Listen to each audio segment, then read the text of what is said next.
जय जय राम कृष्ण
हरे हरे जय जय राम कृष्ण हरे हरे जय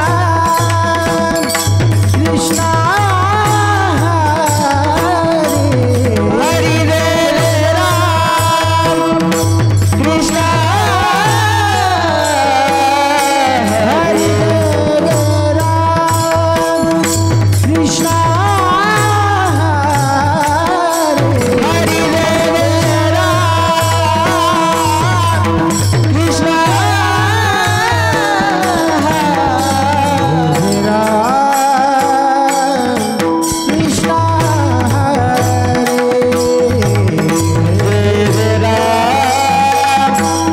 कृष्ण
पाशी ध्यान डोळा मन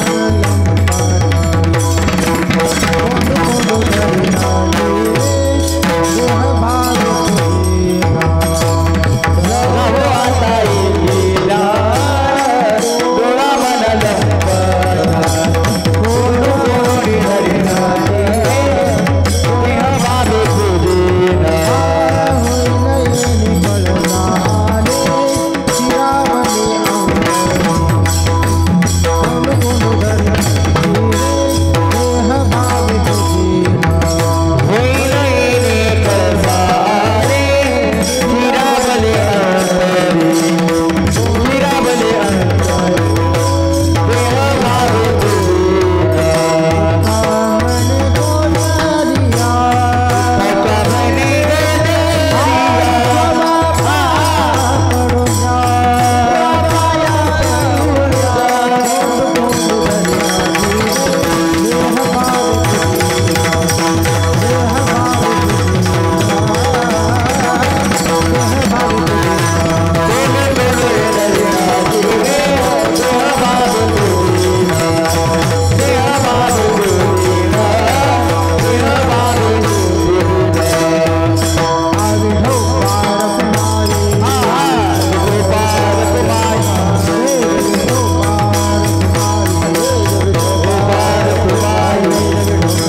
हरी जय जय राम कृष्ण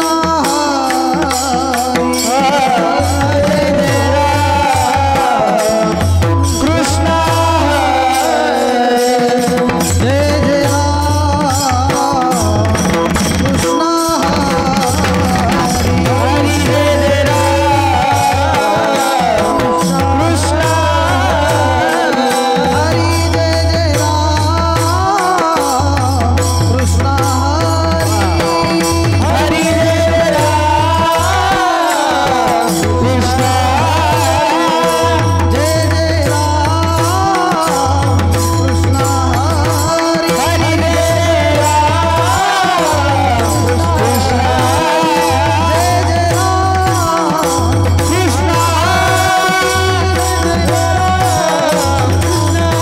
हरी जय जय राम कृष्ण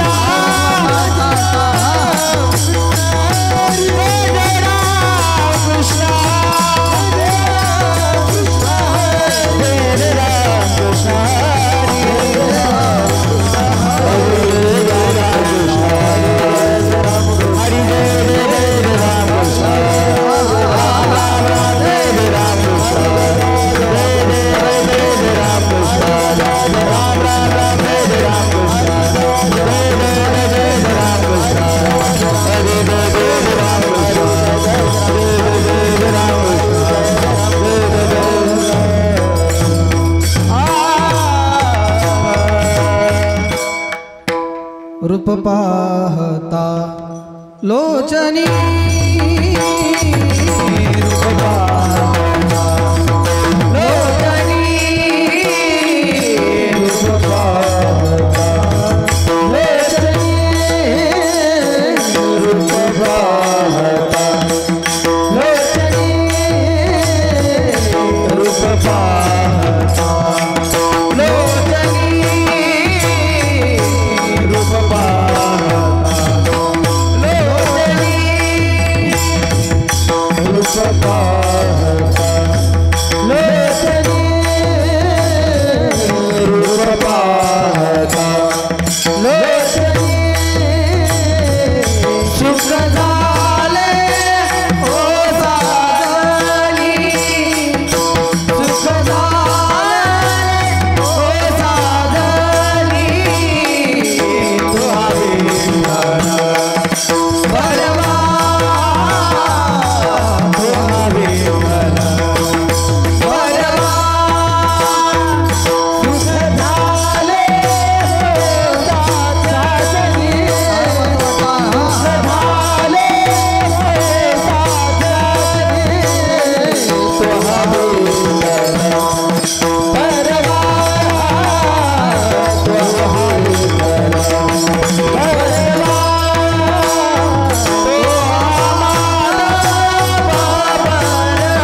देवते संता निमित्त त्या प्रतिमा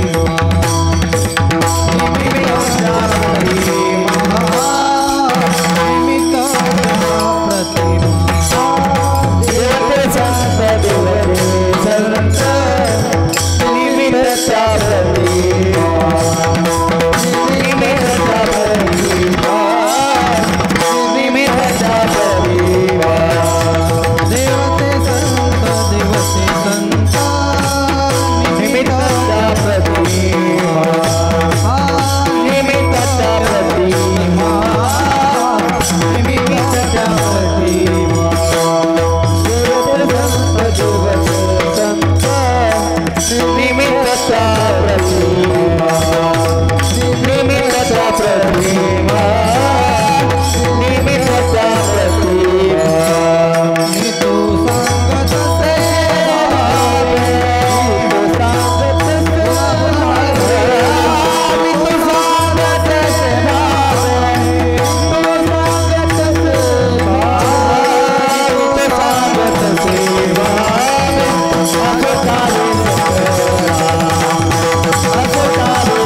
हसो भाग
सर्वांसाठी टाळ्या.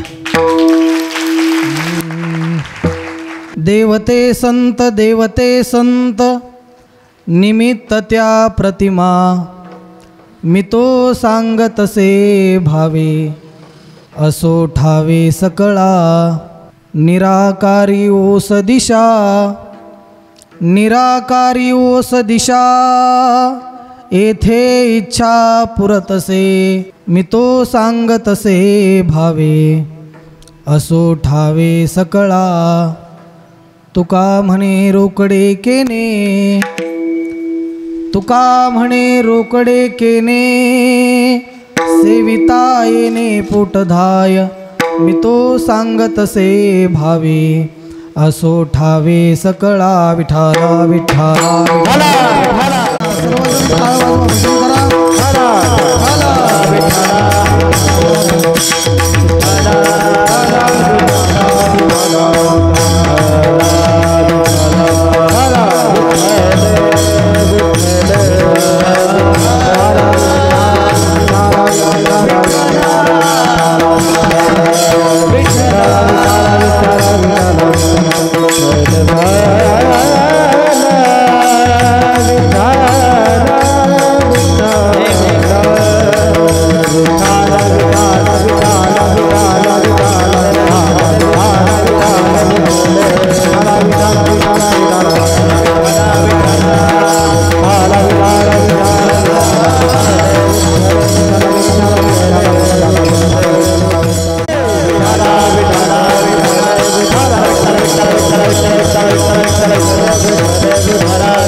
देवते संत निमित्त त्या प्रतिमा मी तो सांगतसे भावे असो ठावे सकळा. प्रस्तुत प्राप्त प्रसंगी आजच्या या कीर्तनरूपी सेवेकरता निवडला गेलेला हा अभंग महान भगवत भक्त संत सम्राट विश्ववंद्य महाराष्ट्रभूषण एवं वारकरी संप्रदायाचे कलशस्थान असणारे जगद्गुरु जगदमान्य संत श्री तुकोबाराय यांचा हा 4 चरणाचा अतिशय उत्कृष्ट असा अभंग जवळजवळ बहुतेकांच्या पाठातला परिचयाचा असा अभंग आज आपण सेवेकरता निवडला गेलेला आहे.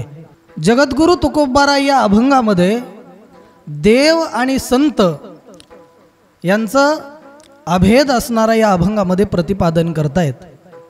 चिंतनाला प्रारंभ करण्यापूर्वी अल्पसा परिहार द्यायचा म्हणजे तो असा पुण्यक्षेत्र पुण्यभूमी आपल्या या करडखेल या पुण्यक्षेत्र पुण्यनगरीमध्ये गेल्या अनेक वर्षापासून भगवान पंढरीश परमात्म्याच्या असीम कृपेद्वारा कैवल्य साम्राज्य चक्रवर्ती विश्व माऊली ज्ञानोबाराय वैराग्य राग रसिक जगद्गुरु श्री तुकोबाराय आदी करून सर्व संत मांदियाळींच्या आशीर्वादाने हा अखंड हरिनाम सप्ताह सुरू आहे. आजचा असणारा कितवा 6व्या दिवसाची कीर्तनरूपी सेवा श्री हरिभक्तिपरायण आदरणीय परमश्रद्धेय कुमठा नगरीचे असणारे संतोषजी महाराज नाईक ज्यांचा आम्हाला परमार्थिक पथावरती चालत असताना सर्व विद्यार्थ्यांना वेळोवेळी मार्गदर्शन असतं. अनेक कार्यक्रम त्यांच्या माध्यमातून होतात. ही त्यांच्या आणि समस्त असणारे करडखेल वासियांच्या ग्रामस्थांतर्फे सेवेचं आजचं नियोजन आहे. विठाला विठाला.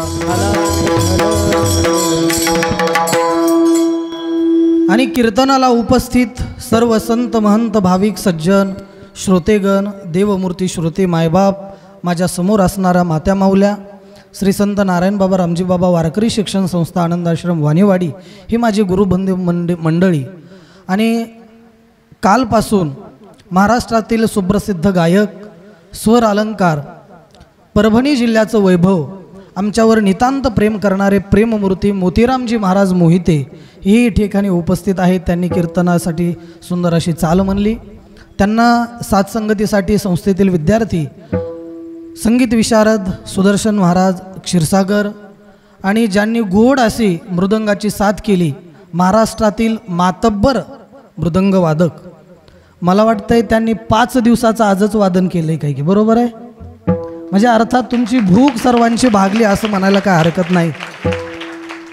आणि असं वाटत होतं की 11पर्यंत यांचं गायन आणि वादन चाललं तरी कीर्तन करण्याची गरज जाऊ का मग? अर्थात अल्पशा वेळेमध्ये कीर्तनावर असणारं चिंतन आपण मांडणार आहोत. हरी सच्चिदानंद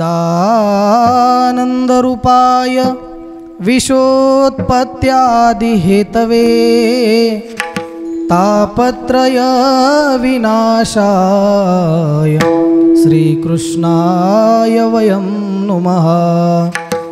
ध्येयं सदा परिभवग्नमभीष्ट दोहं तीर्थास्पदं शिवविरिश्चिनुतं शरण्यं भृत्यार्तिहं प्रणतपालभवाब्धिपोतं वन्दे महापुरुषते चरणारविन्दम्. वंशी विभूषितकरान् नवनीरदाभा पीताम्बरादरुणबिन्दु फलाधरोष्ठा पूर्णेन्दु सुन्दरमुखादरबिन्दु नेत्रा कृष्णात् परं किमपि तत्त्वमहं न जाने. कृष्णात् परं किमपि तत्त्वमहं न जाने. कृष्णात् परं किमपि तत्त्वमहं न जाने. पांडुरंगा करू प्रथम दुसरे चरणाजिया दुसरे चरणाजिया दुसरे चरणाजिया पांडुरंगा करू प्रथम दुसरे चरणाजिया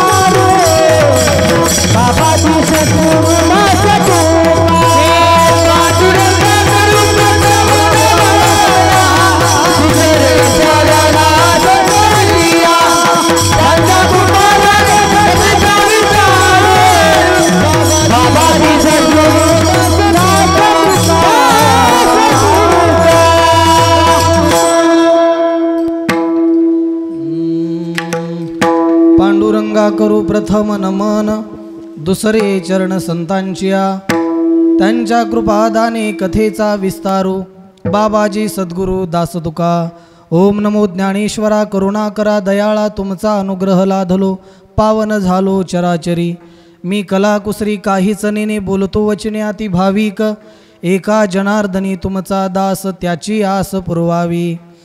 मज हृदयी सद्गुरू जेने तारिलो हा संसार पुरू म्हणून विशेष अत्यादुरू विवेकावरी. आता हृदय हे आपुले चौफाळुनी या भले वरी बैसौ पाऊले श्री गुरूंची.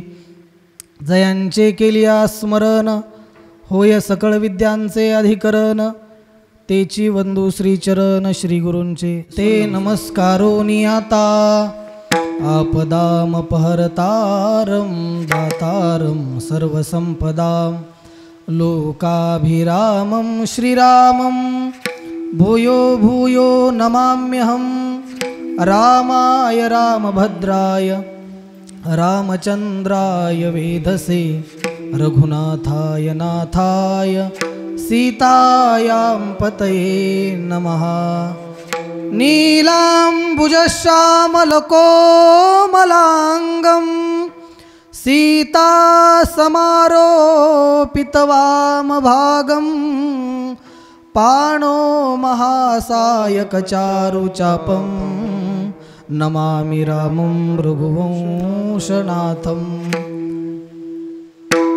मस्तक हे पायावरिया वारकरी संतांच्या वारकरी संतांच्या वारकरी संतांच्या हे मस्तक हे पायावरिया वारकरी संतांच्या वारकरी संतांच्या वारकरी संतांच्या हे पायावरिया वारकरी संतांच्या वारकरी संतांच्या वारकरी संतांच्या मस्तक हे पायावरिया वारकरी संतांच्या वारकरी संतांच्या वारकरी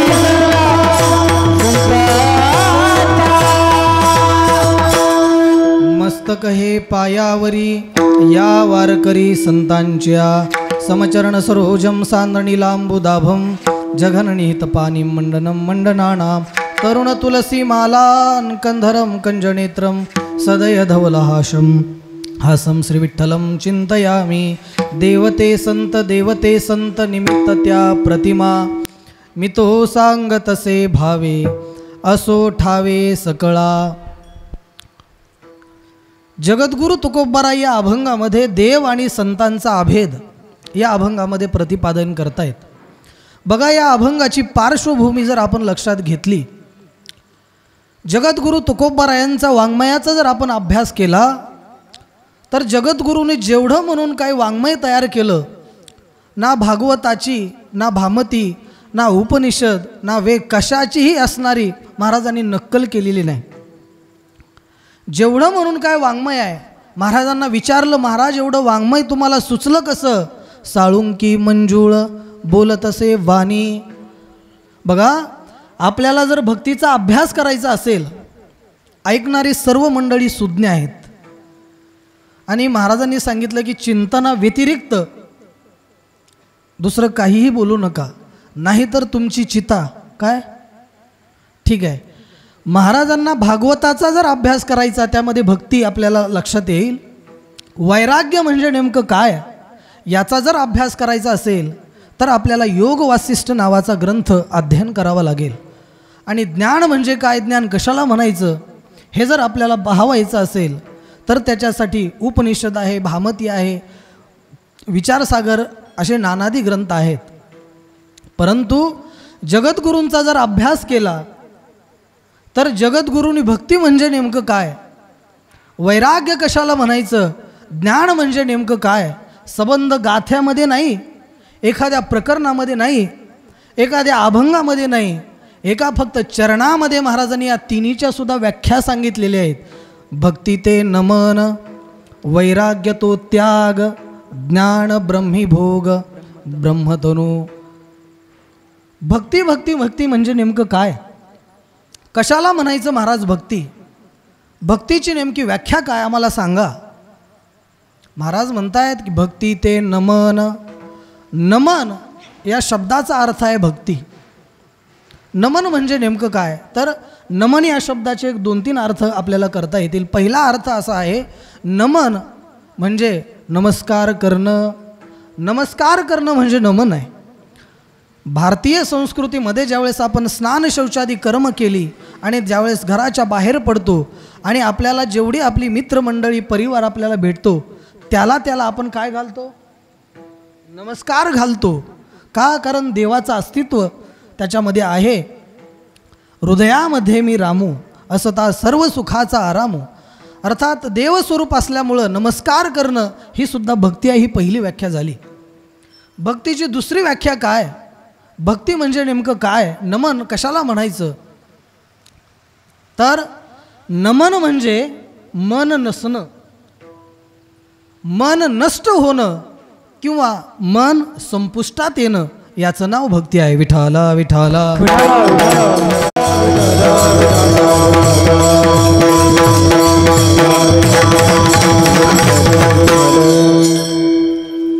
संकल्परहित कधीतरी आपली अवस्था झाली पाहिजे। एक प्रसंग सांगून जातो। ज्यावेळेस कृष्ण परमात्मा गोकुळ सोडून मथुरेला गेलेले आहेत तेथील असणाऱ्या गोपिकांचं सांत्वन करण्याकरता कृष्ण परमात्म्यानं कुणाला पाठवलं? उद्धवजींना पाठवलं आहे. मजल दर मजल मजल दर मजल करत करत करत करत उद्धवजी गोकुळच्या दिशेनं आलेले आहेत. गोकुळामध्ये आलेत आणि आल्यानंतर काही गोपिका होत्या. गोपिकांचं दर्शन घेतलं. गोपिकांना विचारलं म्हणे, का हो नंदबाबांचा वाडा कुठं आहे? नंदबाबांच्या वाड्याकडं अर्थात नंदबाबाजींचा भेटायचं आहे. त्यावेळेस त्या गोपिकांनी सांगितलं म्हणे, का हा जो असणारा पाण्याचा पाट वाहतोय त्या पाण्याच्या दिशेनं अर्थात पाटाच्या दिशेनं तुम्ही जा, म्हणजे नंदबाबांच्या वाड्यात तुम्ही जाल. म्हणे नंदबाबांच्या घरातून पाट वाहतोय. कशाचा पाट होता? भीमा नदी, कोयना, सीना, कशाचा असणारा नदीचा पाट होता? दुधाचा. अर्थात कृष्ण परमात्मा ज्या वेळेस गोकुळ सोडून गेलेला आहे, नंदबाबांच्या घरामध्ये ज्या 1 कोट गायी होत्या, कृष्ण परमात्म्याचा विरह सहन न झाल्यामुळं त्या गायीसुद्धा ढसा ढसा ढसा ढसा रडत होत्या आणि त्यांच्या डोळ्यातून जे अश्रुधारा वाहत होत्या त्याच्यातून तो पाट वाहत होता. ऐकताय ना कीर्तन? ऐकताय कीर्तन? अरे कृष्ण परमात्माचा विरह सहन न झाल्यामुळं गायी रडतायत. कित्येक वर्ष झालं आपण दादा परमार्थामध्ये घातले. सांगा मला बोटवरी करून, एकदा तरी त्या देवासाठी आपल्या डोळ्यामध्ये अश्रू आले का हो? आले का? ती तर जनावर आहेत. अर्थात आपण देवासाठी रडणं, आपण देवासाठी रडणं ही असणारी परमार्थाची पहिली व्याख्या आहे, अर्थात पहिली पायरी आहे. आणि देवानं आपल्यासाठी रडणं हा परमार्थाचा शेवट आहे. विठ्ठला विठ्ठला.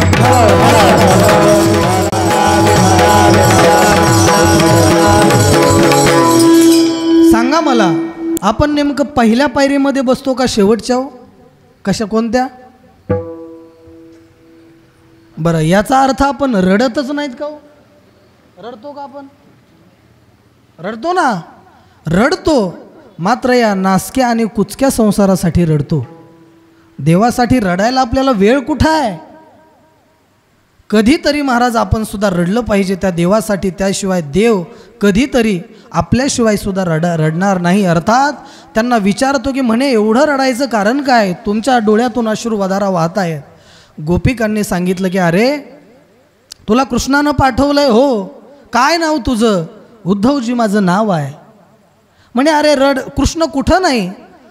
स्वगत स्वजातीय विजातीय भेद शून्य असणारा कृष्ण परमात्मा जळी स्थळी काष्टी पाशानी सर्वाघटी राम देहादेही एक सूर्यप्रकाशक सहस्र रश्मी. पाहावं तिथं देव आहे, पाहावं तिथं कृष्ण आहे, त्या कृष्णाचं भजन करा. त्यावेळेस त्यांनी सांगितलं की अरे बाबा एवढा असणारा अवघड आणि एवढा असणारा जड कृष्ण परमात्मा आम्हाला नको आहे. ओंजळभर ताक दिलं नाही, ओंजळभर लोणी दिलं नाही म्हणून छुमछुम छुमछुम नाचणारा आम्हाला कृष्ण पाहिजे. काय भक्ती आहे महाराज त्या असणाऱ्या गोपिकांची. जयति तेधिकं जन्मना व्रजा श्रयत इंदिरा शाश्वतत्रयी अटति अद्भवा नन्हिकाननो त्रुटियुगायते वामपश्यता तिलकुन्तलं श्रीमुखञ्च ते जडउदीक्षता पक्ष्मकृदृशा. ही भक्तीची पराकाष्ठा असणाऱ्या गोपिकांच्या जीवनामध्ये आहे. त्यावेळेस त्यांनी सांगतात की नाही बरं तुम्ही मनानं भजन करा. अरे ज्या मनानं भजन करायचंय ते असणारं मन कृष्ण परमात्मा जात असताना एकटा गेलाच नाही, जात असताना आमचं मन सुद्धा घेऊन गेलेलं आहे. मन विरहित अवस्था आमची झालेली आहे. एवढी अवस्था असणाऱ्या गोपिकांची झालेली आहे. कबीर महाराज म्हणतात की अरे भक्तींची असणारी पराकाष्ठा गोपींच्या जीवनामध्ये आहे. कबीर कबीर क्या कहे जावे यमुना तीर एक एक गौलन के प्रेम में बहवे कोट कबीर. कबीर महाराज म्हणतात एखाद्या पारड्यामध्ये कोट्यावधी कबीर बसवले आणि दुसऱ्या पारड्यामध्ये एक गोपिका बसवली तरी कोट्यावधी कबीर या एक गोपींची बरोबरी करू शकणार नाही. हे असणारी भक्तीची पराकाष्ठा आहे. अर्थात याचाच अर्थ आहे मन नसणं मन संपुष्टात येणं ही अवस्था असणारी गोपिकांची झालेली आहे. भक्ती ते नमन, वैराग्य तो त्याग, ज्ञान ब्रह्मीभोग, ज्ञान ब्रह्मीभोग ब्रह्मतनू. वैराग्य पाहायचंय, जगद्गुरूंचा गाथा आपल्याला पाहावं लागेल. ज्ञान म्हणजे काय आपल्याला वेळ झालेली आहे. महाराज म्हणतात की ही असणारं देव आणि संतांचा अभेद या अभंगामध्ये जगद्गुरू प्रतिपादन करतायत. बघा, या विश्वामध्ये अनेक आपण पुरुषांचे जर वर्ग पाहिले तर अनेक वर्ग पडत आहेत. पहिला वर्ग आपल्याला पाहावा लागेल. त्याच्यासाठी देव आणि संत याचा अभेद सांगायचा असेल तर कोणाला प्रमाणं द्यावे लागतील, तार्किक त्याला युक्ती द्यावी लागेल, आणि जे संत आहेत त्यांना मात्र अनुभव सांगावा लागेल. बघा, जो साधक वर्ग आहे त्याला मात्र प्रमाणानं सांगितल्यानंतर त्याला पटलं जातं, परंतु जो तार्किक वर्ग आहे त्याला म्हटलं युक्ती सांगितल्याशिवाय पर्याय नाही. कृष्ण परमात्म्याच्या खोड्याला त्रस्त झाल्यानंतर गवळणी सर्व असणाऱ्या गोपिका आपलं यशोदा मैयाकडे जात आहेत. यशोदा मैयाला हाक मारतायत की अगं यशोदे, तुझा असणारा कृष्ण आम्हाला सळतोय छळतोय, याला मात्र तू काहीतरी सांग. मात्र तिनं जे उत्तर दिलं ते अगदी समर्पक दिलं. यशोदा मैया त्या गोपिकांना म्हणते की का गं, अरे कृष्ण परमात्मा माझा ज्या ज्या डेरेला, ज्या ज्या असणाऱ्या बघुण्याला किंवा जे काय घडगे असतील त्यांना हात लावल्यानंतर त्या कृष्ण परमात्म्यानं ज्याला हात लावलंय त्या असणाऱ्या डेऱ्यातील असणारं दही, दूध आणि तूप कधीही संपत नाही. ही युक्ती असणाऱ्या देवाची आहे. आणि जगद्गुरू तुकोबारायांचा जर आपण विचार केला, अहो जगद्गुरू नव्हे सर्व संत मांदियाळीचं जर आपण जीवन पाहिलं, येथे उपकारासाठी आले घर ज्या वैकुंठी, त्यांचं जीवन केवळ उपकाराकरता राहिलेलं आहे. त्यांचं जगणं केवळ प्रत्येक श्वास, त्यांचं चालणं बोलणं फिरणं केवळ आणि केवळ कशासाठी आहे? तुका म्हणे आता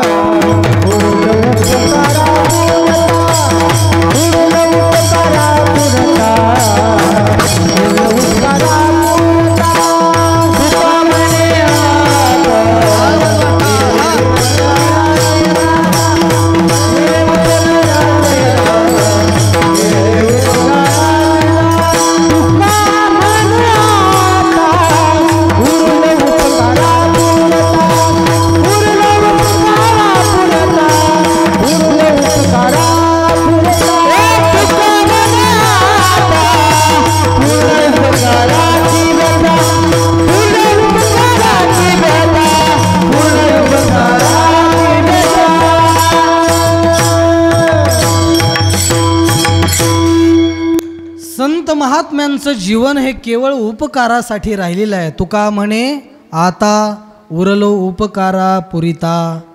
जगद्गुरू जात असताना कोणीतरी एखाद्या माता माऊलीने यावं आणि सांगावं की तुकोबा मला ओझं होतंय, हा भरलेल्या पाण्याचा हंडा तेवढा माझ्या घरी पोचवाल का हो. महाराजांनी तो हंडा घ्यावा आणि त्या माता माऊल्यांच्या घरी ते पाणी टाकावं. एखादी महिला खांद्यावरती जर असणारं सरपण घेऊन जात असेल, ओझं होईलेलं दिसल्यानंतर तुकोबारायांनी त्या माता माऊलीकडे जावं, तो सरपणाचा असणारा बिंडा घ्यावा आणि त्या माता माऊलींच्या घरी जावं. ही अवस्था महाराजांची झालेली होती. एक दिवस एक माता माऊलीचा थोडा एक पाय फ्रॅक्चर झाला, पाय दुखत होता. घरी आता भाजी करायची, माझे मालक थोड्या वेळानं घरी येणार आहेत, तेल आणायचं आहे, तेल संपलंय. तेलाच्या घरी जाऊन कोणाला असणारं पाहावं, दारामध्ये पाहतं रस्त्याने तुकोबाराय चाललेले आहेत. तुकोबारायांना हाक दिली, तुकोबा ओ तुकोबा. तुकोबारायांनी पाहिलं, आईसाहेब जी आईसाहेब म्हणे अहो माझ्या घरचं असणारं तेल संपलंय आणि एवढं तेल तुम्ही घेऊन या. तुकोबारायांनी ती कॅटली असणारी घेतली, तेलाच्या घरी गेले आणि असणारं तेल त्या आईसाहेबांना सुपूर्द केलं. बघा, प्रत्येकाच्या घरचं गणित हे वेगवेगळं असतं. कोणाच्या घरी 1 लिटर तेल आणल्यानंतर 7 दिवस जातं, कोणाच्या घरी 5 लिटर तेल आणल्यानंतर 7 दिवस जातं. आता आमचा जर विचार केला तर आम्हाला 12 ते 15 दिवसाला 50 किलो शेंगदाणे आणि 50 किलो तेल लागतं. हा आमच्या संस्थेतला हिशोब आहे. आता तुमच्या घरचा हिशोब तुमच्या घरचा निराळा आहे. त्या आईसाहेबांना 1 लिटर तेल 5 ते 6-7 दिवस जायचं. 1, 2, 3, 4, 5 दिवस झालं तेल संपायला तयार नाही. बरं, दररोज असणारं त्या आईसाहेबांच्या घरी काय चालू होतं? दळण. दळण म्हणजे तिच्या असणाऱ्या मालकाचं असणारं पोट दुखायला डॉक्टरकडे गेले रात्री. डॉक्टरकडे गेल्यानंतर डॉक्टरांना सांगितलं की डॉक्टर साहेब माझं पोट दुखतंय. आता पोट दुखतंय म्हटल्यानंतर डॉक्टरांनी चेक केलं. म्हणे कधीपासून दुखतंय? म्हणे आज सकाळपासून. बरं काय चालण्यामध्ये थोडा वाकडा तिकडा पाऊल? अजिबात नाही. काहीतरी ओझं उचलण्यात आलं का? म्हणे नाही, तसंही नाही. मग पोट केव्हापासून दुखतंय? त्यावेळेस त्यांनी सांगितलं की म्हणे आमच्या असणाऱ्या शेजाऱ्यानं 5 असणाऱ्या म्हशीच्या जोड्या घेतल्यात आणि ते पाहिल्यानंतर ऐकल्यानंतर माझं काय दुखतंय. बघा, जगामध्ये स्वतःच्या दुःखानं जेवढी दुःखी माणसं नाहीत तेवढी दुःखी माणसं दुसऱ्याच्या असणारं सुखा नाहीत. ही वस्तुस्थिती आहे. पोट दुखतंय.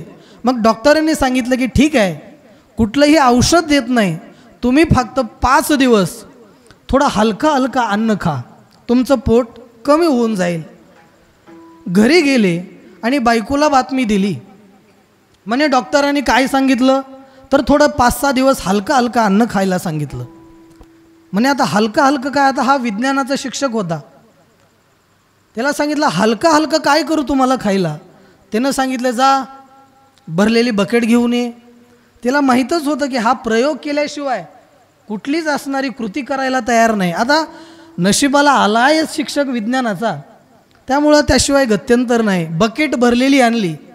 आणल्यानंतर ठेवली. म्हणे आता तो जो मोठा दगड आहे तो घेऊन ये. ती बिचारी चालत गेली, दगड घेतला. म्हणे आता काय करू याचं? घाल म्हणे माझ्या डोक्यात. अरे ही जी बकेट आहे त्या बकेटामध्ये टाक. तिनं तो असणारा तो दगड बकेटमध्ये टाकला आणि त्याला सांगितलं की हलकं काय? कारण घनतेचा नियम काय? घनतेचा नियम काय विज्ञानाचा? जे हलकं आहे ते वरी येतं आणि जे जड आहे ते खाली जातं. म्हणे दगड कसा आहे? दगड जड आहे त्यामुळे तो खाली गेला. आता हलकं काय आहे? पाणी आहे. बर, आता या पाण्यावरती काय कर, तू तेल टाक. तेल. तिनं ती कॅटली आणली आणि त्या पाण्यावरती तेल टाकलं. म्हणे आता जड काय आणि हलकं काय? तिनं सांगितलं की पाणी कुठं आहे? खाली आहे. आणि तेल हलकं काय झालं? तेल झालं. म्हणे आता हलकं तेल आहे. आता याच्यावरती काय कर, तू थोडे थोडे या तेलावरती मला दररोज भजे भजे भजे 5-6 दिवस दे. अक्षरशः महिनाभर तिचं भजेचं दळण चालू होतं. परंतु महिना जातोय, तिच्या लक्षात आलं की 1 लिटर असणारं तेल तुकोबरायांनी आणलंय. महिनाभर भजेचं असणारं खायला चालू आहेत. महिनाभर तेल संपायला तयार नाही. महाराज करत करत बातमी असणाऱ्या गल्लीमध्ये सांगितलं की तुकोबाईने तेल आणलं, संपायला तयार नाही. गल्लीतल्या सगळ्या बाया तुकोबरायांच्या घरी काय घेऊन? कॅटल्या घेऊन गेल्या. आईसाहेबांनी पाहिलं, आईसाहेबांनी काठी घेतली, त्या सगळ्या असणाऱ्या महिला असणाऱ्या पळून गेल्या. सांगायचा उद्देश आहे की ज्या असणाऱ्या डेऱ्याला कृष्ण परमात्म्यानं हात लावला त्यातलं दही दूध तूप लोणी कधी संपत नाही. आणि संत महात्म्यांनी ज्या कॅटलीला हात लावलाय तुकोबरायांनी त्यातलं तेल कधी संपत नाही. अर्थात देवते संत निमित्त त्या प्रतिमा. अर्थात देव आणि संत यांचा हा अभेद आहे. हे युक्तीच्या माध्यमातून आपल्याला तार्किकाला सांगावं लागेल आणि महात्म्यांचं संत महात्म्यांना सांगण्याकरता अनुभवाची गरज आहे. महाराज म्हणतायत की या विश्वामध्ये जो जो माणूस जन्माला येतो त्या प्रत्येकाचं महाराज कर्तव्य ठरलेलं आहे. इथं आल्यानंतर प्रत्येकाचा मानवदेह भेटल्यानंतर प्रत्येकाचं काही ना काही कर्तव्य ठरलेलं आहे. परंतु प्रत्येकाची धावपळ मात्र वेगळ्या दिशेनं चालू आहे. प्रत्येकाची पळापळ कशासाठी चालू आहे? पैसा, धन, मान, संपत्ती याच्याकरता चालू आहे.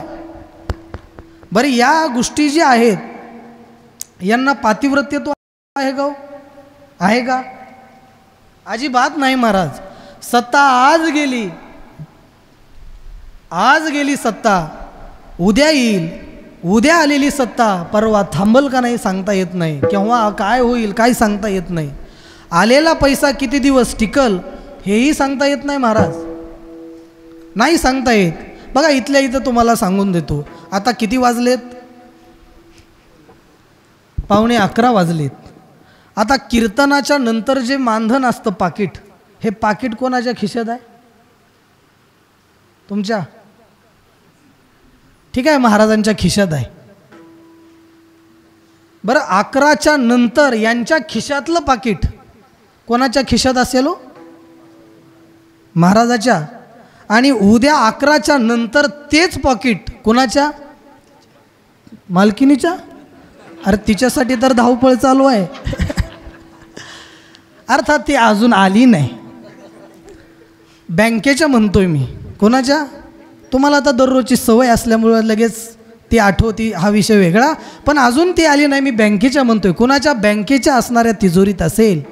बघा अर्थात पैसासुद्धा महाराज, पैशालासुद्धा पातिव्रत्यत्व नाही. प्रत्येकाची धावपळ चालू आहे. प्रत्येकाला वाटतं की 100 भेटावे, 100चे 1000 व्हावे. निसोष्टिशतम शतिदशशतम लक्षम सहस्राधिपो लक्षेश क्षितिपालतां क्षतिपती चक्रेशतां वांछति चक्रेश सूरराज्यतां सुरपती ब्रह्मास्पदं वांछति ब्रह्माश्चैव पदं शिव हरिपदं आशावधिको गतः. प्रत्येकाला वाटतं की आज 100 भेटावे, उद्या 100चे 1000 व्हावे, इंद्रपद भेटावं, ब्रह्मपद भेटावं. माणसाचे इच्छा सुखाची आशा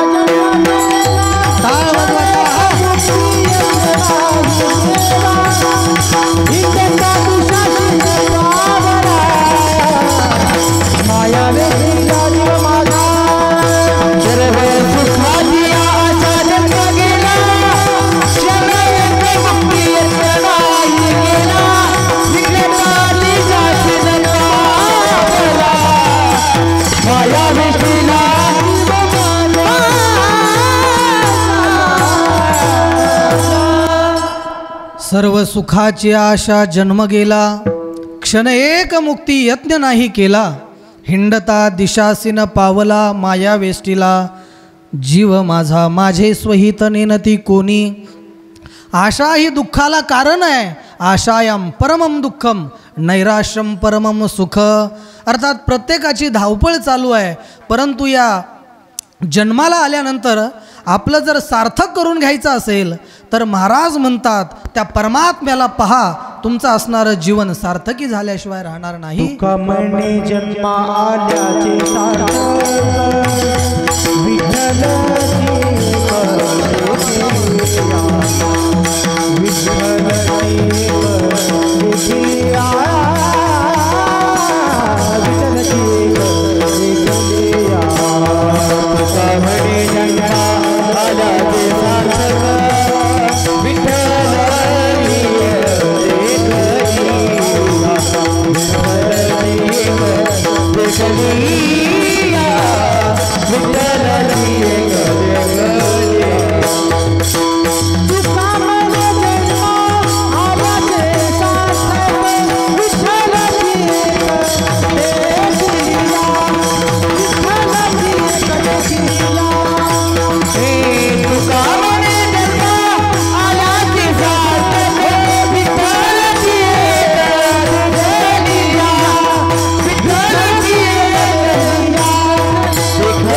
महाराज म्हणताय तुका म्हणे जन्मा आल्याचे सार्थक विठ्ठलची एक देखिलिया. इथं आल्यानंतर त्या विठ्ठल पंढरीश परमात्म्याला आपण पहा, म्हणजे आपल्या जीवनाचं सार्थक झाल्याशिवाय राहणार नाही. बघा भक्ती करत असताना महाराज आपल्याला अनेक संकट येतील. त्या प्रत्येक असणाऱ्या संकटावर पाय देत देत देत आपल्याला पुढं जायचं आहे. परंतु आपण देवापाशी जातो आणि देवापाशी गेल्यानंतर महाराज भक्ती वगैरे सगळं देतो सोडून, आणि तिथं गेल्यानंतर देवाला अनेक वेगवेगळ्या पद्धतीच्या मागण्या करत बसतो. वेगवेगळ्या पद्धतीच्या मागण्या करीत बसतो. बघा एक गेल्या वर्षी आपल्या संस्थेची दुसरी शाखा तेलंगणा राज्यामध्ये आदिलाबाद जिल्ह्यामध्ये होती आणि सगळं असणारं तिथं तेलुगू बोललं जायचं. महादेवाचं पुरातन असं पुरातत्व असं मंदिर होतं. त्या मंदिरामध्ये मध्ये एक असा नियम होता की तिथं आल्यानंतर दर्शन घेत असताना स्वतःसाठी काही मागायचं नाही आणि दुसऱ्यासाठी मागितल्याशिवाय राहायचं नाही. प्रत्येकजण येत होतं, दर्शन करून जात होतं. एक असणारी सुंदर असणारी युवती आपल्या आईबरोबर आलेली आहे. आईनं पाहिलं आणि मुलीला सांगितलं, हे बघ, इथला नियम अशा अशा पद्धतीचा आहे, स्वतःसाठी काही मागू नको, इतरांसाठी मागितल्याशिवाय राहू नको. आतमध्ये घेतले, हात जोडलेले आहेत. नागेंद्रहाराय त्रिलोचनाय भस्मांगरागाय महेश्वराय नित्याय शुद्धाय दिगंबराय तस्मै नकाराय नमः शिवाय. हे शंकर परमात्मा, आईनं असणारं मला जो नियम सांगितला आहे त्याचं पूर्णपणे पालन करून मी माझ्या मागणीला सुरुवात करतो. ठीक आहे. मग तिनं सुरुवात केली की मला माझ्यासाठी काहीही नको आहे, परंतु माझी जी आई आहे तिला मात्र गडगंज संपत्तीवाला, कोट्यावधी रुपये असणारा, गाडी घोडे बंगले जमीन जायदाद प्लॉटिंग असणारा एक सुंदर असा कोण दे, जावाई दे. आता हीच आईचा जावाई हिचा कोण झाला हो? चुलत भाऊ, मावस भाऊ. म्हणजे लोकाच्या माध्यमातून आपलं मागणं चालू आहे, मात्र स्वार्थ हा स्वतःचा आहे. मात्र संत महात्मे इतरांकडे बोट करतायत, देवाला मागतायत, संपूर्ण विश्व कल्याणाची प्रार्थना करतायत. आता विश्वात्मके देवे येणे वाग्यज्ञ तोषावे, तोषोनी मज द्यावे पसाय दाने. जगाच्या कल्याण जय हो. जगाच्या कल्याण संतांच्या विभूती, देह कष्टवी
जगाच्या कल्याणा संतांच्या विभूती, देह कष्टविती परोपकारे.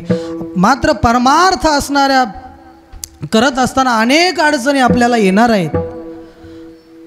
मात्र भगवंताच्या असणारा धाव असल्यानंतर त्या अडचणी आपल्याला क्षुल्लक वाटत आहेत. मी एक स्वामी विवेकानंदांचं वाक्य ऐकतो आणि सांगतोय. स्वामी विवेकानंद म्हणतायत, जर लोकांचे भले करण्याची तुमची खरोखर इच्छा असेल, जर लोकांचे भले करण्याची तुमची खरोखर इच्छा असेल, संपूर्ण विश्व जरी तुमच्या विरुद्ध बाजूनं उभा राहिलं तरी ते तुम्हाला अपाय करू शकणार नाही. पण तुम्ही खरोखर निष्ठावान आणि निस्वार्थी असाल तर तुमच्यातील त्या परमेश्वरी शक्तीपुढं त्या विरोधकांचा एक ना एक दिवस धुवा उडाल्याशिवाय राहणार नाही. ध्येयापर्यंत जाता येता अनेक अडचणी असणाऱ्या पायदळी तुडवत तुडवत तुडत तुडत आपल्या डोक्यामध्ये जर ध्येय असेल भगवान परमात्मा आपल्याला जाता येतं, त्याला पाहता येतं. महाराज त्याची आपण पाहतो की 2 रूप आहेत, एक निर्गुण निराकार, दुसरं असणारं सगुण साकार आहे. मग निर्गुण निराकार परमात्म्याला आपल्या पाहता येतं का हो? अरे निर्गुण परमात्मा आपण पाहूच शकत नाही. रंग नाही, रूप नाही, नाही वर्ण छाया, निर्गुण निराकार तू एक रघुराया, त्याचं दर्शन आपल्याला होत नाही. म्हणे मग सगुण परमात्म्याला पहा आणि आपल्या जीवनाचं सार्थक करायला काय अडचण आहे? बरं सगुण परमात्म्याला तरी पाहता येतं का हो? बरं सगुण परमात्मा जर आपल्या या डोळ्याने चर्मचक्षुने जर दिसला तर तो परमात्मा जड ठरेल. तो जर आपल्या डोळ्याला दिसला तर तो असणारा विनाशी ठरेल. तो जर परमात्मा आपल्याला दिसला तो नाशवान ठरेल. तो परमात्मा देखील आपल्या डोळ्यांना दिसू शकत नाही. पहिली गोष्ट माया आपल्या डोळ्यांना दिसत नाही. नंबर 2 महत्त्व. नंबर 3 अपंचीकृत पंचमहाभूत आहेत. नंबर 4 पंचीकृत पंचमहाभूत आहेत. आणि 5 नंबरला हे जगत आहे. हे जगत आपल्या डोळ्यांना दिसलं जातं ना. माया दिसत नाही, अपंचीकृत पंचमहत्त्व काही दिसत नाही. पंचमहाभूत ते सुद्धा एकत्रित ज्या ठिकाणी येत आहेत त्यावेळेस आपल्या डोळ्यांना दिसतं. मग संत महात्मे कुठं आणि हे असणारं जगत कुठं? हा जर देव आपल्याला दिसत असेल, कृष्ण परमात्म्याला तरी दिसत होता का हो देव? कृष्ण परमात्म्यानं अर्जुनाला विनवणी केली की अरे कृष्णा, तुझं असणारं विराट स्वरूप माझ्या डोळ्यांना दिसत नाही. विश्वरूप दर्शनयोगो नाम अथ एकादशोध्याय. 11वा अध्याय श्रीमद भगवद्गीतेचा काढा आणि वाचा, आपल्याला लक्षात येईल. ज्यावेळेस भगवान परमात्म्यानं दिव्य दृष्टी अर्जुनाला प्रदान केली त्यावेळेस अर्जुनानं ते दिव्य असणारी दृष्टी भगवंताची पाहिली. मग तुम्ही आम्ही कुठं, कृष्ण परमात्मा कुठं? मग जर आपल्याला सगुण परमात्मासुद्धा आपल्या या डोळ्यांना दिसत नसेल तर आपलं जीवन निरर्थक गेल्याशिवाय राहणार नाही. याचा अभ्यास जगद्गुरूंनी तुकोबरायांनी केला आणि याचं उत्तर अभंगाच्या पहिल्या चरणामध्ये. देवते संत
देवते संत देवते संत निमित्त त्या प्रतिमा.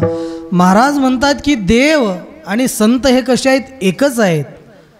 यांचा वास्तव नाही तर औपाधिक असणारा भेद आहे.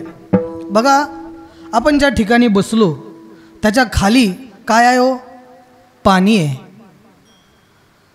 परंतु याची प्रत्यक्ष असणारी उपलब्धी जर पाहिजे असेल तर कुठं जावं लागेल आपल्याला? बोर किंवा विहिरीकडं.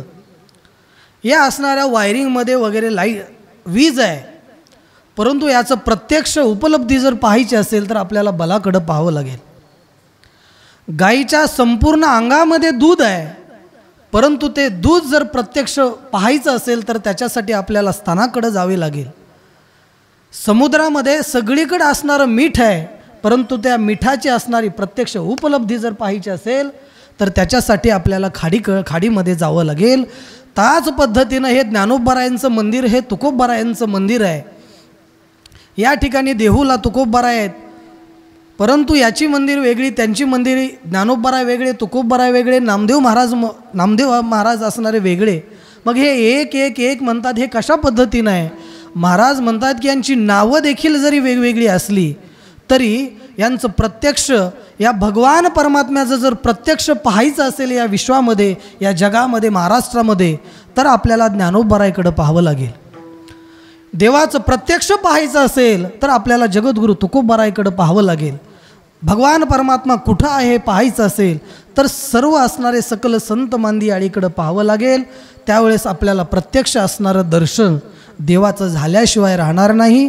आणि महाराज म्हणतायत की आपलं जीवन सार्थक झाल्याशिवाय राहणार नाही. देवते संत निमित्त त्या प्रतिमा. बघा, जुना काळ होता. आता जुना काळ होता, दळणवळणाची एवढी काय अशी सोय नव्हती. आणि त्यावेळेस आपल्या मुलीला जर मुलगा पाहायचा असेल तर त्याच्या जे बाप लोक होते त्यांना खूप कष्ट व्हायचं. आता ती परिस्थिती राहिली का हो बाबा? आता याच्या उलट परिस्थिती झाली. त्यावेळेस मुलीला मुलं भेटत नव्हती, परंतु आता नवरदेव गावाच्या गावात कितीतरी पडलेले आहेत, त्यांना बायका भेटायला तयार नाहीत. पण जुना काळ होता आणि मुलीला वर पाहण्यासाठी दोघं तिघं मित्र वन करीत उन्हातानाचं दररोज पायदळी असणारे चालत होते. दुपारी 1-2चा सुमार आहे.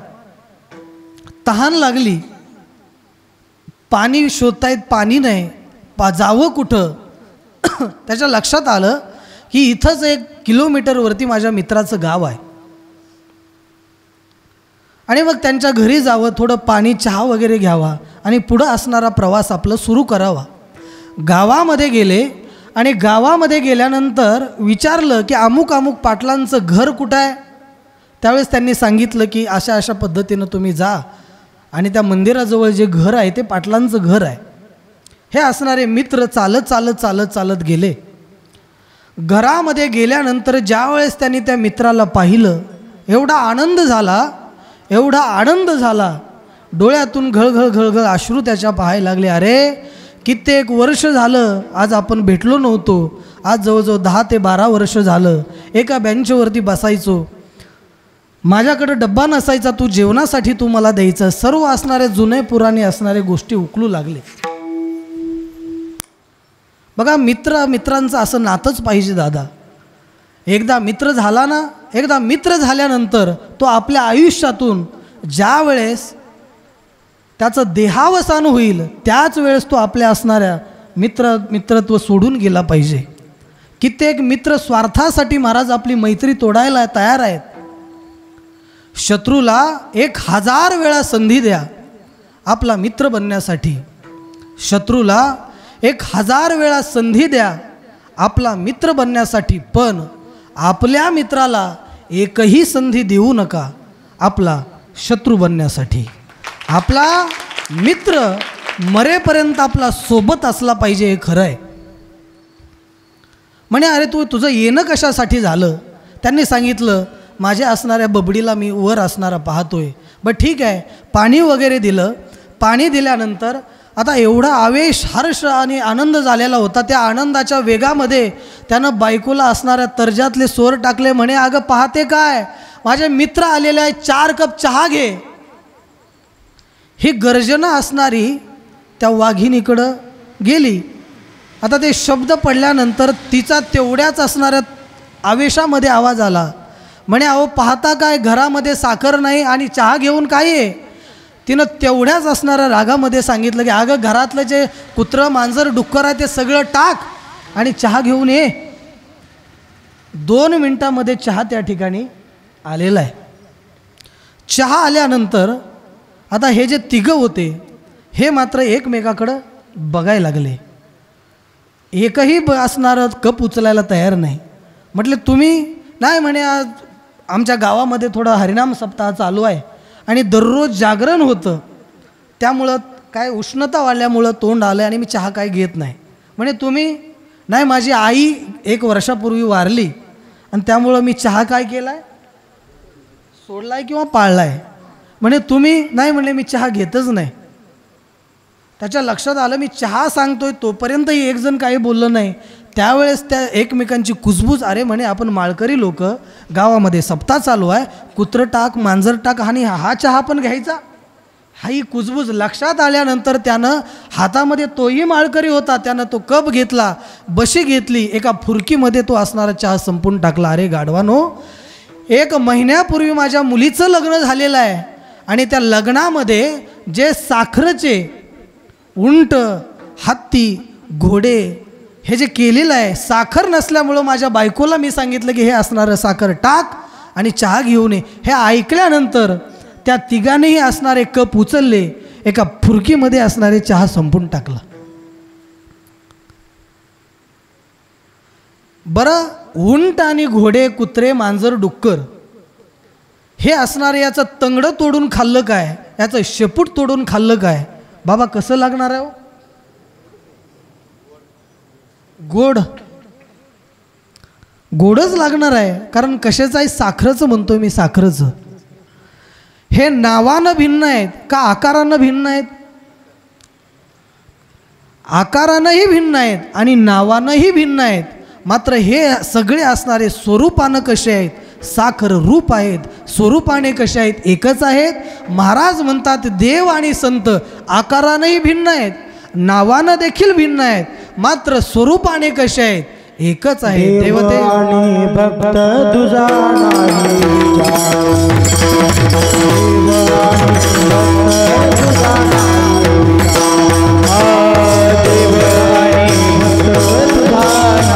नाही विचार,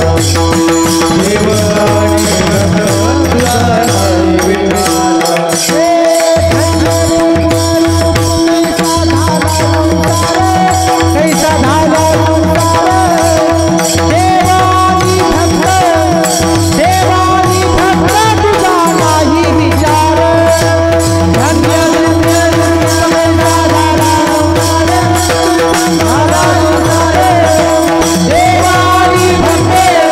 देव आणि भक्त तुझा नाही विचार.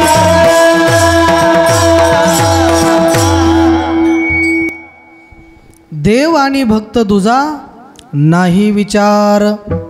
देव आणि भक्त हे स्वरूपाने एकच आहेत, आकारानं जरी भिन्न असतील मात्र स्वस्वरूप अवच्छेदकाने एकच आहेत. बघा, आपण सर्व असणारी शेतकरी मंडळी माझ्या समोर आहेत. आपण वडाचं झाड आहे का, पाहिलं का? त्या वडाच्या झाडाला असणारं काय असतं, फांदे असतात. फांद्याला काय असतं, हां, फळ असतं. केवढं असतं ते, एवढं छोटी असणारी फळं असतात. आणि त्या फळामध्ये पुन्हा काय असतं, बी असतं. आणि त्या ब्यामध्ये पुढं काय असतं, तर त्या बीमध्ये सुद्धा पुन्हा आणखी झाड असतं. माऊली सांगतायत, बीज कणिके माझी असे, बीज कणू वसू वटी जेवी तेवी आम्हा तया परस्परे, बाहेर नामाचीचा अंतरे. महाराज म्हणतात की ज्या पद्धतीनं यांचा अनन्य आश्रय आहे त्याच पद्धतीनं भक्तांचा देखील देव आणि संत यांचा याच पद्धतीनं हे सुद्धा असणारे स्वरूपाने एकच आहेत. स्वरूपानं महाराज पाहिलं, गुणत्वावच्छेदकाने सुद्धा देव आणि संत हे एकच आहेत. ज्या पद्धतीनं देव जे गुण असणारे देवाचे आहेत तेच गुण आमच्या संत महात्म्यांचे सुद्धा आहेत. हरी तैसे हरीचे दास, नाही तया भयमोह चिंतास, होनी राहती उदास, बळकट कास भक्तीची, धरोनी पाय त्याजिले जन. जे गुण असणारे देवामध्ये आहेत तेच गुण असणारे संतांमध्ये आहेत. म्हणजे गुणत्वाव दृष्टीनं देव आणि संत हे एकच आहेत. कार्यत्वावच्छेदकानं तर कार्यत्वावच्छेदकाने देव आणि संतसुद्धा एकच आहेत. जे कार्य देव करतायत तेच कार्य संतसुद्धा करतायत. कर्तुम अकर्तुम अन्यथा कर्तुम हे जे शक्ती आहे बघा, देव असणारे काय करतात? तुम्हा आम्हासारखं खातात पितात उठतात झोपतात. त्याच पद्धतीनं संत महात्मेसुद्धा खातात पितात झोपतात, वारी करतायत. म्हणजे कर्तुम शक्तीनं सुद्धा यांचा अभेद आहे. अकर्तुम शक्ती म्हणजे नेमकं काय? अकर्तुम शक्ती म्हणजे जी गोष्ट एकदाच केली जाते ती पुन्हा कुणाकडून घडली जात नाही, तिला अकर्तुम शक्ती असं म्हणायचं. भगवंताचा जर आपण चरित्राचा अभ्यास केला तर भगवान परमात्म्यानं काय केलं? 12 गाव अग्नी गिळला. कालियाचं असणारं मर्दन केलं. अहो, कालिया मर्दन एकदा जर फुंकार टाकली तर असणारे शेकडो किलोमीटरवरचे असणारे माणसं जळून खाक व्हायची. प्राणी पक्षी झाडं वेली असणारे जळून खाक व्हायची. एवढी ताकद आव्हान असताना सुद्धा त्याच्या असणाऱ्या डोक्यावरती पाय दिला आणि त्याचा असणारा निपात केला. हे कृष्ण परमात्म्याने एकाच अवतारामध्ये आणि एकदाच केलं, पुन्हा नाही. गिरी गोवर्धनेने उचलिला, हे अकर्तुम शक्ती आहे. त्याच पद्धतीने संत महात्म्यांनी सुद्धा चालविली जड भिंती हरली चांग याची भांती. चालविली जड भिंती हरली चांग याची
चालविली जड भिंती हरली चांग याची भ्रांती.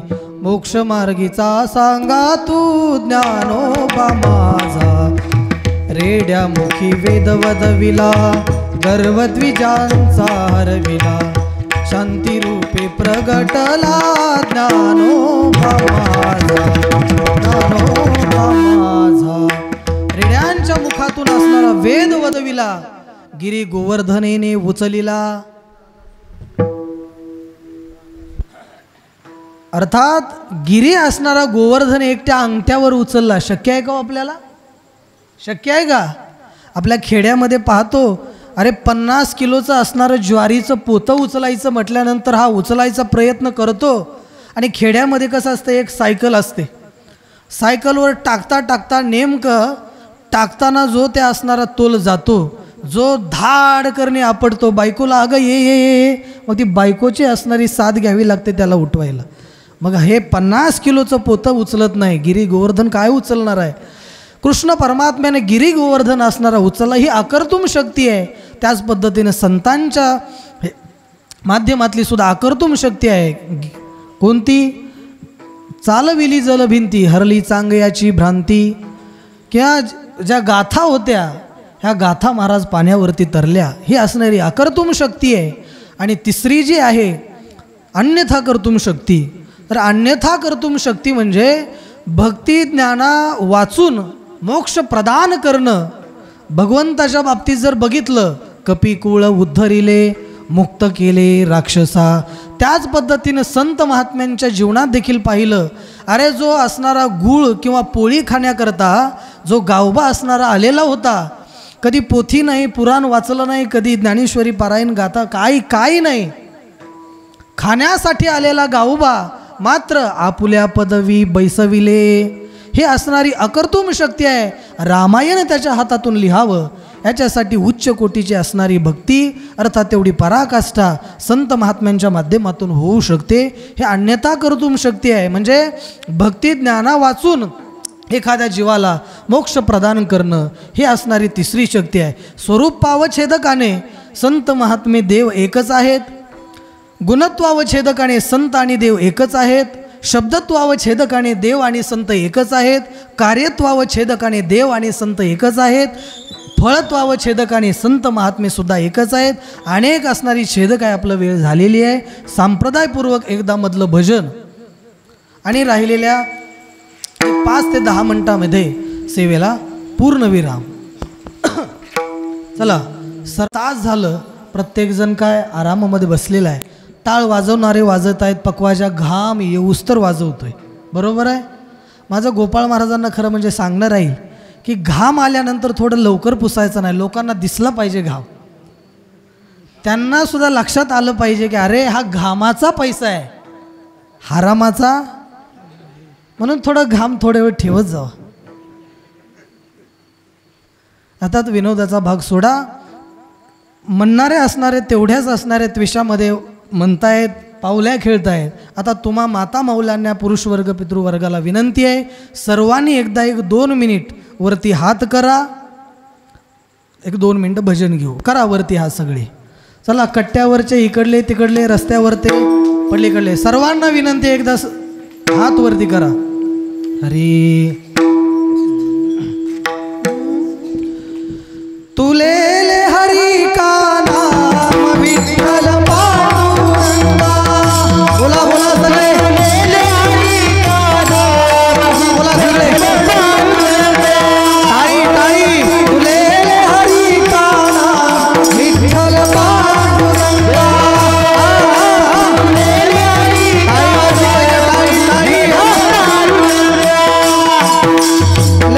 हरी का नाम विठ्ठल पांडुरंगा.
गेली का काय?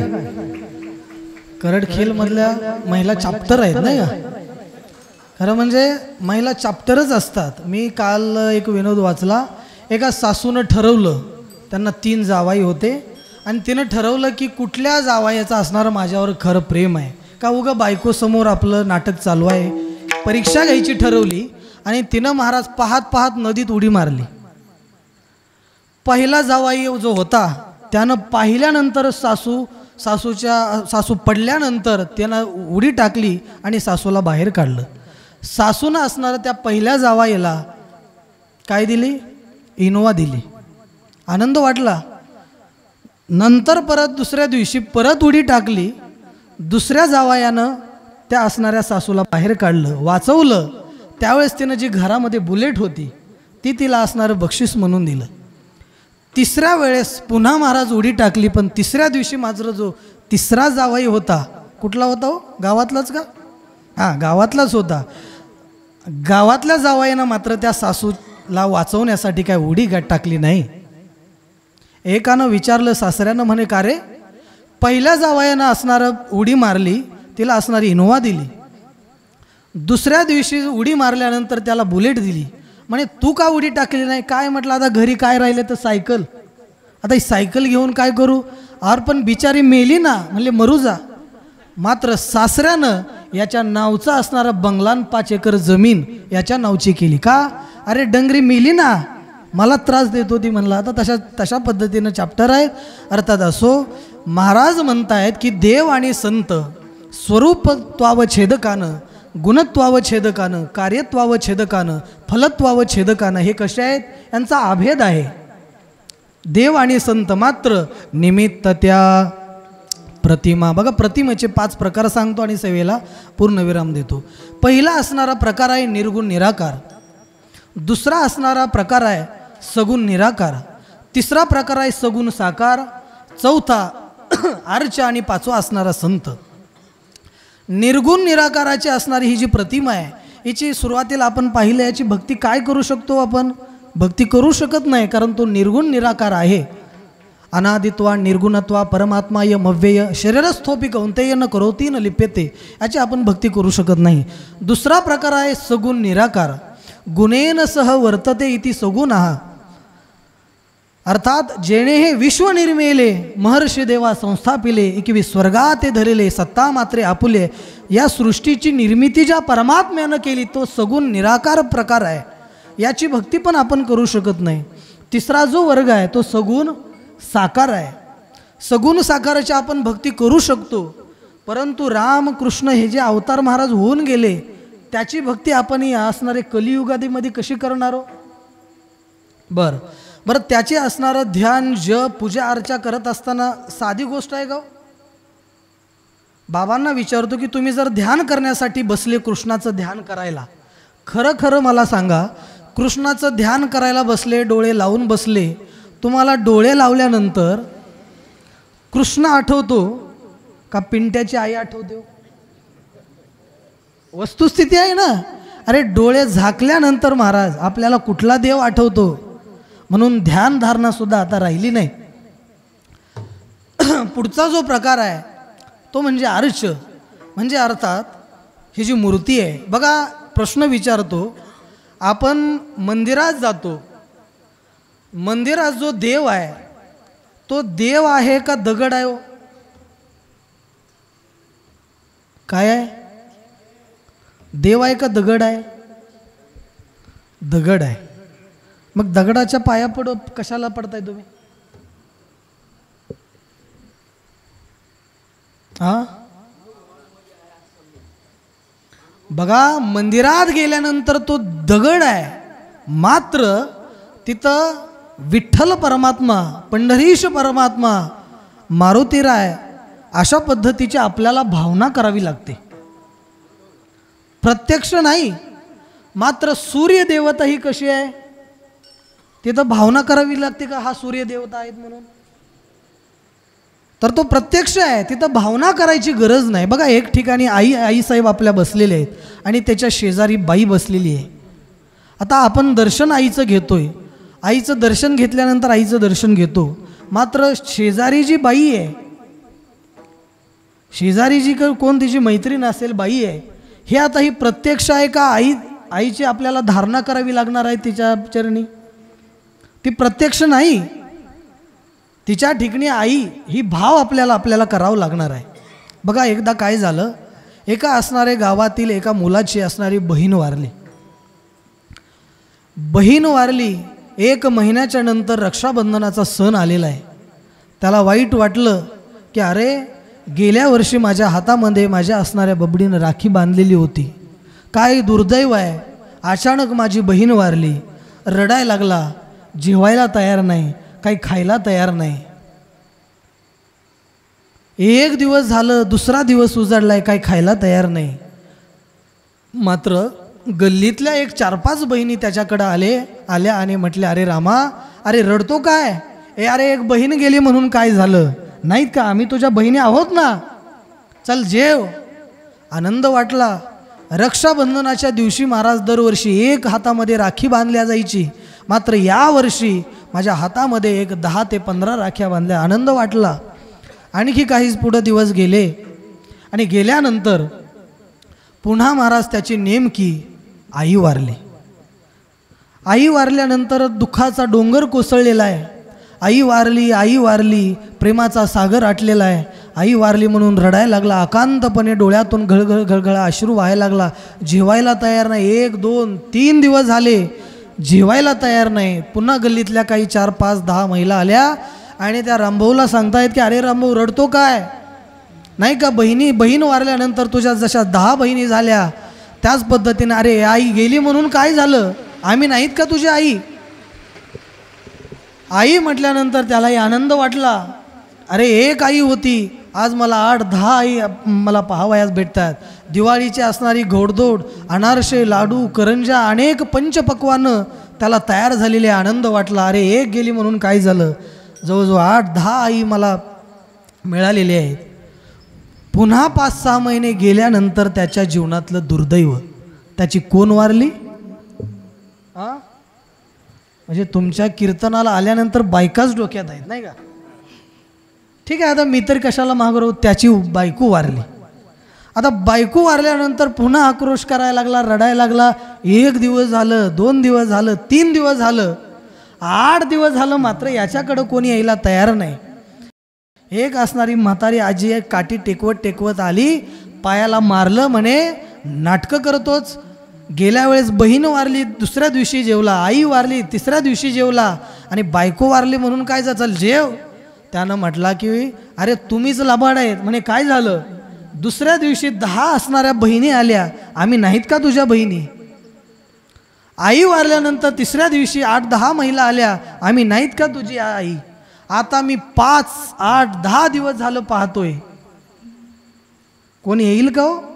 अर्थात बायको ही बाई प्रत्यक्ष बायको आहे, आई ही प्रत्यक्ष आई आहे. मात्र सूर्यदेवता ही प्रत्यक्ष आहे. त्याच पद्धतीनं मंदिरात गेल्यानंतर ज्या पद्धतीनं आपल्याला भावना करावी लागते देवत्वाची, बाहेर आल्यानंतर सूर्यदेवता हा प्रत्यक्ष आहे. आईच्या शेजारची जी बाई आहे तिच्या ठिकाणी आईची भावना करावी लागते, मात्र आई ही प्रत्यक्ष आई आहे. त्याच पद्धतीनं महाराज म्हणतायत की जे देव आहेत आणि जे संत आहेत, हे संत असणारे, प्रत्यक्ष असणारे देवच आहेत. तिथं देवत्वाची भावना करायची गरज नाही, निमित्त त्या प्रतिमा. ज्ञानेश्वर माऊली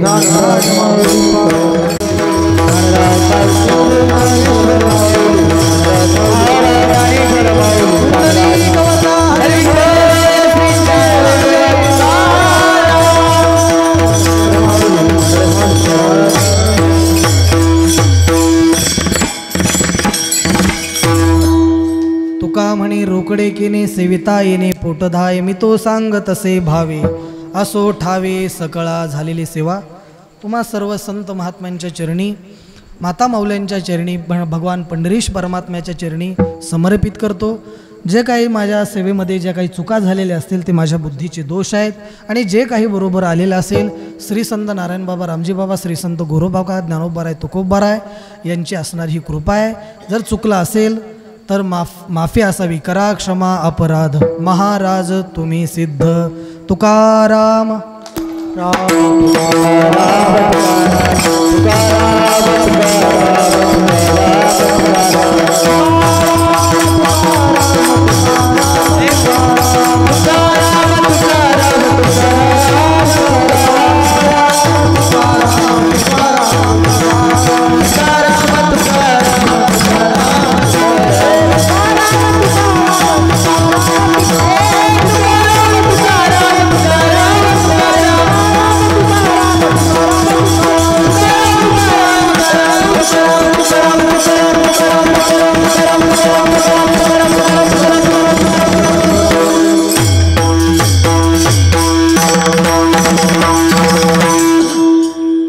शेवटची चाल